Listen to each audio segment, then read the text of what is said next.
There is a man who has never waited on hold in his life. Not once. Not for a hospital. Not for an airline. Not for a government office. Not for anything.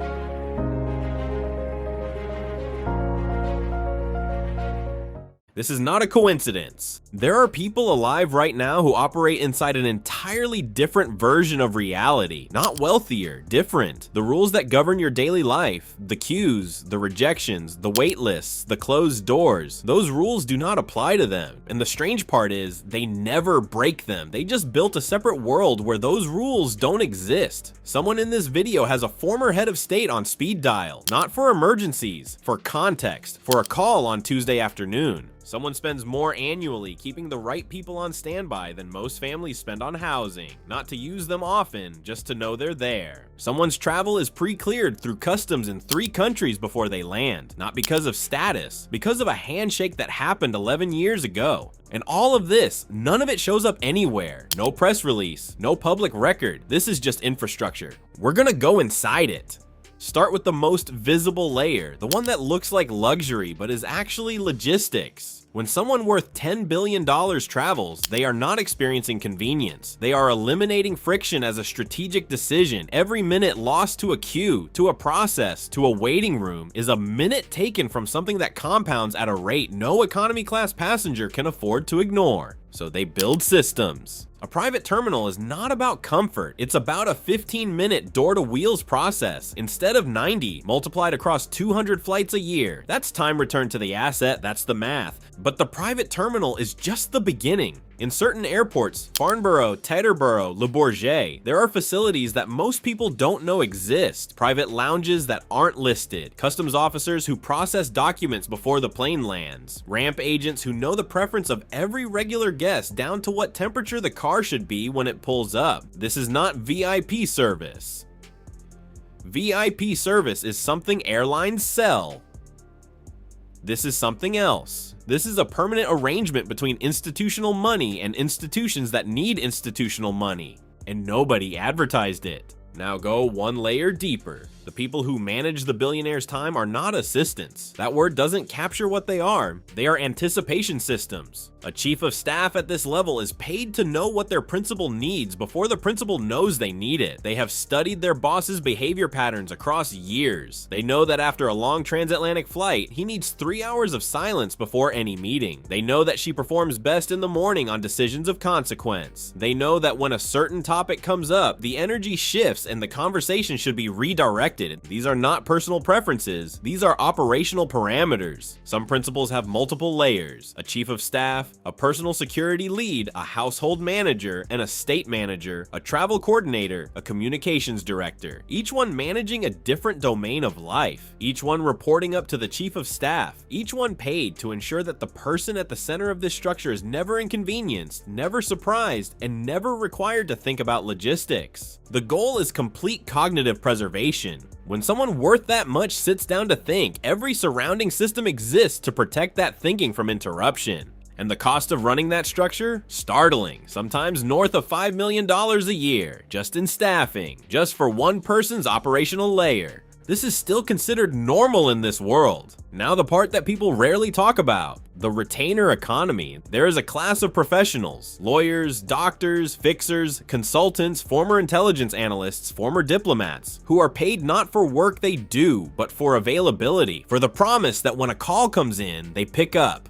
A personal physician on retainer is not a concierge doctor. A concierge doctor is a subscription model. A physician on retainer for a family of this wealth flies with them, attends events, is accessible 24 hours a day, has a relationship with the best specialists in every city they visit, has pre-arranged emergency protocols at the best private hospitals in 4 countries. When someone in this network has a cardiac event abroad, there is no searching. There is a call, there is a channel, there is a room already pre-authorized. The legal layer is identical. A billionaire's legal team is not on call for lawsuits. They are on call for decisions. Can we acquire this quietly? Can this conversation be structured so that it never becomes discoverable? What does the regulatory situation look like in this jurisdiction before we move? These aren't questions you Google, these are calls you make to people who have been waiting for your call. Former intelligence officers as private consultants is a reality that almost never makes the news. Political intelligence, country risk, pre-acquisition due diligence on individuals, competitive information. None of this is illegal, all of it is invisible.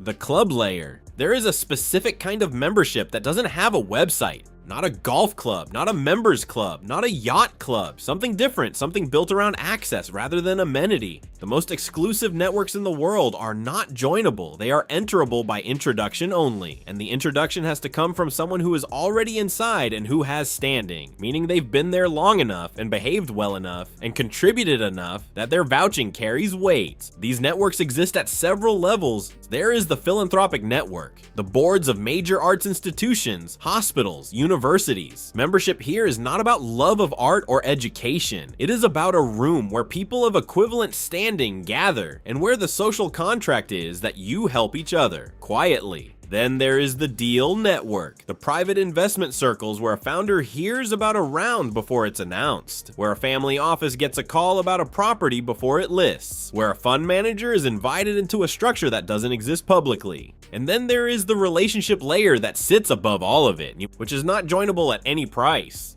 Money does not open these doors. The assumption that it does is one of the most common misunderstandings about how elite society actually works. There are people worth $200 million who cannot get a meeting with someone worth $2 billion, not because of the number, because of what the number represents. A $200 million net worth built through real estate development in a mid-sized market does not carry the same signal as $200 million built at the intersection of technology, policy, and institutional capital. The rooms at the top are sorting for something beyond wealth. They are sorting for leverage, for reach, for what you carry with you into a room, which is why the relationship network is so deliberately maintained. There are people in this world who make calls they don't need to make, who attend events that hold no direct value for them, who send notes after meetings that weren't particularly significant, not because they are polite, because they understand that a relationship maintained is an option preserved. And when you need that option, the relationship is already warm. The coldest truth about power at this level is that almost nothing is transacted in the moment. Almost everything was set up years before it was needed.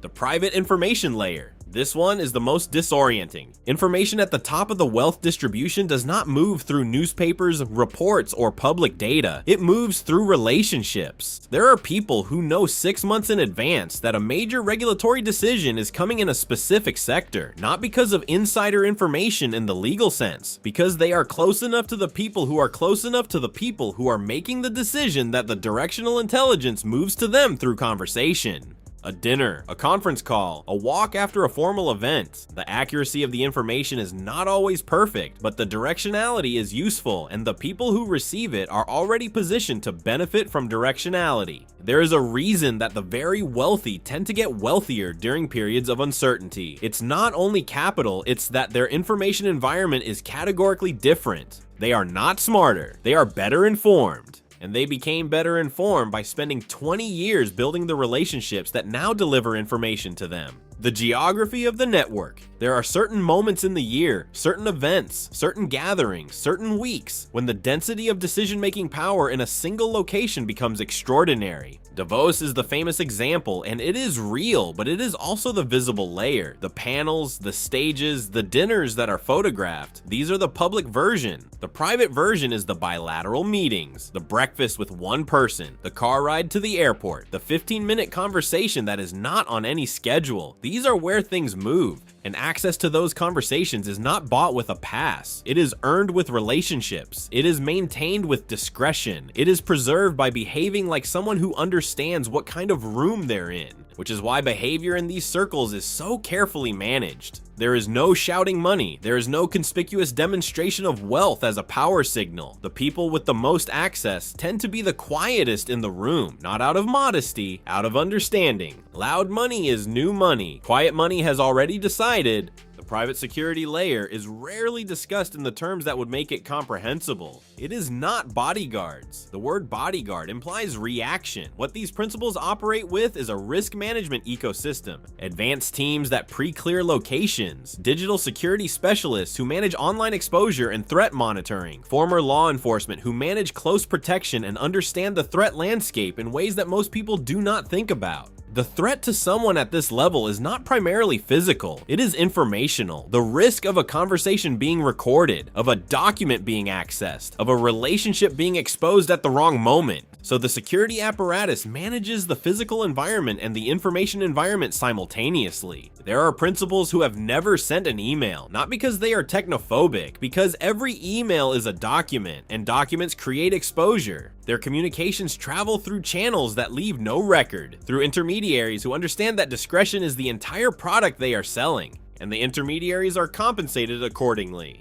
Now the final layer. The one that is almost impossible to see from outside and almost impossible to articulate even from inside. The psychological architecture of someone who has lived inside this system for long enough. The fundamental experience of billionaire life is not abundance. It is the complete removal of the word no from your operational environment. Not because you demand it, because the systems around you have been built to preempt it. You do not hear no from a doctor because a team has already ensured you are seeing the best available option before you ask. You do not hear no from a government agency because a lawyer has already navigated the regulatory environment. You do not hear no from a business partner because someone on your team already knows what they need before the meeting starts. The no has been removed before you arrived. And what this does to a person over time is something that almost nobody talks about. Because it is not a simple story of corruption or arrogance. It is a story of reality distortion, gradual, structural, almost invisible.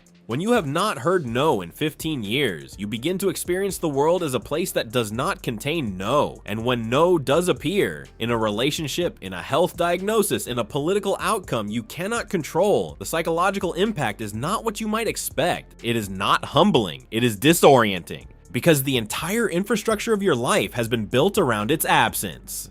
There is a story told in certain circles about a man who spent 3 months trying to secure a specific piece of land in the south of France. He had the money, he had the lawyers, he had the relationships, and the answer was still no. Not because of price, because the owner did not want to sell. And the man described that experience, a 3-month no, as one of the most destabilizing things that had ever happened to him. 3 months.